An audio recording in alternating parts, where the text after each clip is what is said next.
हरे Krishna. Shrimad Bhagavatam canto 3 chapter 19। Shri Maitreya ने कहा, सृष्टा ब्रह्मा की निष्पाप निष्कपट तथा अमृत के समान मधुर वचनों को सुनकर भगवान जी भरकर हंसे और उन्होंने प्रेमपूर्ण चितवन के साथ उनकी प्रार्थना स्वीकार कर ली।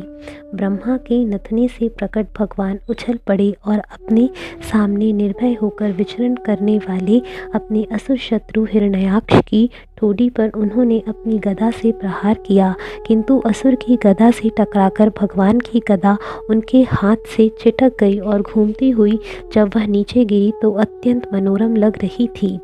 यह अद्भुत दृश्य था क्योंकि गदा विचित्र ढंग से प्रकाशमान थी। यद्यपि हिरण्याक्ष को अपने निरशस्त्र शत्रु पर बिना किसी रुकावट के वार करने का अच्छा अवसर प्राप्त हुआ, किंतु उसने युद्ध धर्म का आदर किया जिससे कि श्री भगवान का रोष बढ़ जाए।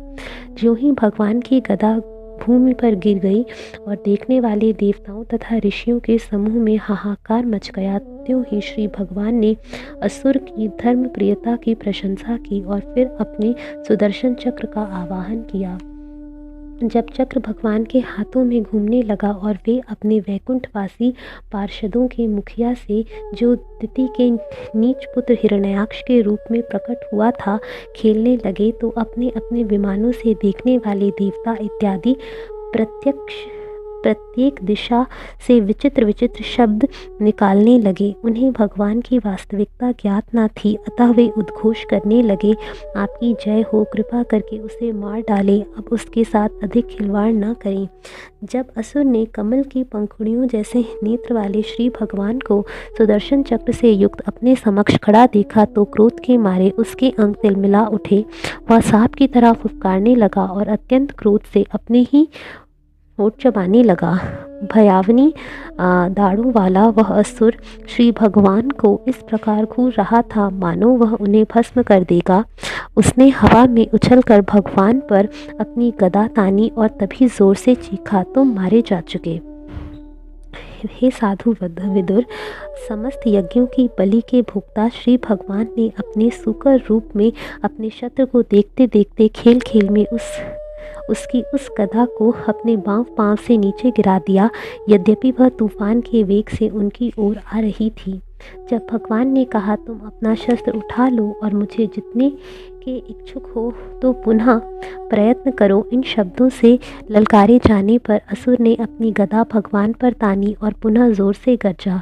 जब भगवान ने गदा को अपनी ओर आते देखा तो वे वहीं पर दृढ़तापूर्वक खड़े रहे और उसे अनायास उस प्रकार पकड़ लिया जिस प्रकार पक्षीराज गरुड़ किसी सर्प को पकड़ ले।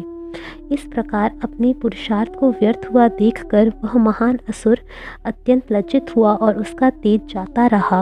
अब वह श्री भगवान द्वारा लौटा दी जाने वाली गदा को ग्रहण करने में संकोच कर रहा था। जब उसने प्रज्वलित अग्नि के समान लपलपाता त्रिशूल निकाला और समस्त यज्ञों के भोक्ता भगवान पर फेंका, जिस प्रकार कोई व्यक्ति किसी पवित्र ब्राह्मण पर दुर्भावनावश अपनी तपस्या का प्रयोग करे, उस परम योद्धा असुर के द्वारा पूरे बल फेंका गया वह त्रिशूल आकाश में तेजी से चमक रहा था, किंतु श्री भगवान ने अपने तेज धार वाले सुदर्शन चक्र से उनके खंड खंड कर दिए, मानो इंद्र ने गरुड़ का पंख काट दिया हो। जब श्री भगवान के चक्र से उसका त्रिशूल खंड खंड हो गया तो असुर अत्यंत क्रोधित हुआ, अतः वह भगवान की ओर लपका और तेज गर्जना करते हुए उनके चौड़े वक्षस्थल पर, जिस पर श्री वत्स का चिन्ह था, अपनी कठोर मुष्टिका से प्रहार किया, फिर वह अदृश्य हो गया। हे विदुर, असुर द्वारा इस प्रकार प्रहार किए जाने पर आदि वाराह रूप भगवान के शरीर का कोई अंग तनिक भी हिला डुला नहीं, मानो किसी हाथी पर फूलों की माला से प्रहार किया गया हो। किंतु असुर ने योगेश्वर श्री भगवान पर अनेक कपटपूर्ण चालों का प्रयोग किया। यह देखकर सभी लोग भयभीत हो उठे और सोचने लगे कि ब्रह्मांड का संहार निकट है। सभी दिशाओं से प्रचंड वायु बहने लगी और धूल तथा उपल वृष्टि से अंधकार फैल गया। प्रत्येक दिशा से पत्थर गिरने लगे, मानो वे मशीन गनों द्वारा फेंके जा रहे हों। बिजली तथा गर्जना से युक्त आकाश में बादलों के समूह घिर आने से नक्षत्र गण विलुप्त हो गए। आकाश से पीप, बाल, रक्त मल मूत्र तथा हड्डियां की वर्षा होने लगी। हे अनग विदुर, पर्वतों से नाना प्रकार के अस्त्र शस्त्र निकलने लगे और त्रिशूल धारण किए हुए नग्न राक्षसियां अपने खुले केश लटकाते हुए प्रकट हो गईं। यक्षों तथा राक्षस आतताइयों के समूह अत्यंत क्रूर एवं अशिष्ट नारे लगा रहे थे, जिनमें से अनेक या तो पैदल जा रहे थे या घोड़े, हाथियों अथवा रथों पर सवार थे। तब समस्त यज्ञों के भोक्ता श्री भगवान ने अपना प्रिय सुदर्शन चक्र छोड़ा, जो असुर द्वारा प्रदर्शित समस्त इंद्रजाल की शक्तियां माया जाल को तहस नहस करने में समर्थ था। उसी क्षण हिरण्याक्ष की माता दिति ने हृदय में सहसा एक थरथराहट हुई। उसे अपने पति कश्यप के वचनों का स्मरण हो आया और उसके स्तनों से रक्त बहने लगा। अब असुर ने देखा कि उसकी माया शक्ति विलुप्त हो गई है, तो वह एक बार फिर श्री भगवान केशव के सामने आया और उन्हें रौंद देने की इच्छा से तमतमाते हुए अपने बाहुओं से भर कर उनको जकड़ लेना चाहा, किंतु उसके आश्चर्य का ठिकाना ना रहा जब उसने भगवान को अपने बाहुपाश में से बाहर खड़े देखा। तब वह असुर भगवान को कठोर मुक्के से मारने लगा, किंतु भगवान अधोक्षज ने अपनी कनपटी में उस तरह थप्पड़ मारा जिस प्रकार मरुतों के स्वामी इंद्र ने वृत्तासुर को मारा था।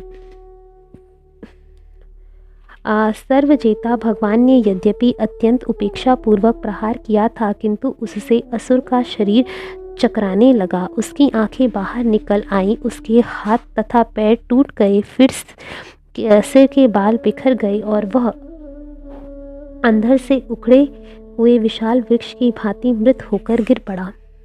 उस स्थान भूमि पर लेटे भयावने दांतों वाली तथा अपने होठों को काटते हुए उस असुर को देखने के लिए ब्रह्मा तथा अन्य देवता आ गए।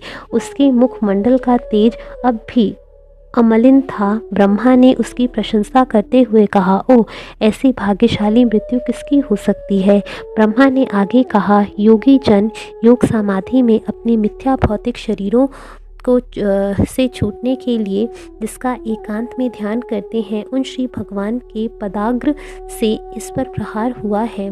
दिति के पुत्रों में शिरोमणि इससे भगवान का मुख देखते देखते अपने मर्त्य शरीर का त्याग किया है।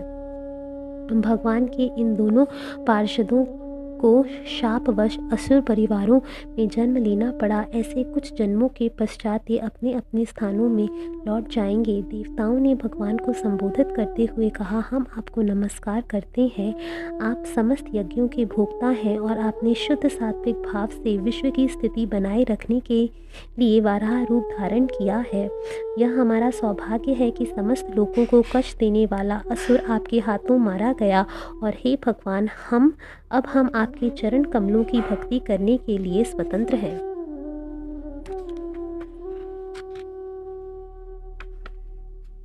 श्री मैत्रेय ने आगे कहा, इस प्रकार अत्यंत भयानक असुर हिरण्याक्ष को मारकर आदिवाराह रूप भगवान हरि अपने धाम वापस चले गए, जहाँ निरंतर उत्सव होता रहता है। ब्रह्मा आदि समस्त देवताओं ने भगवान की प्रशंसा की। मैत्रेय ने आगे कहा, हे विदुर, मैंने तुम्हें कह सुनाया कि भगवान किस प्रकार प्रथम शूकर के रूप में अवतरित हुए और अद्वितीय शौर्य वाले असुर को महान युद्ध में मार डाला, मानो वह कोई खिलौना रहा हो।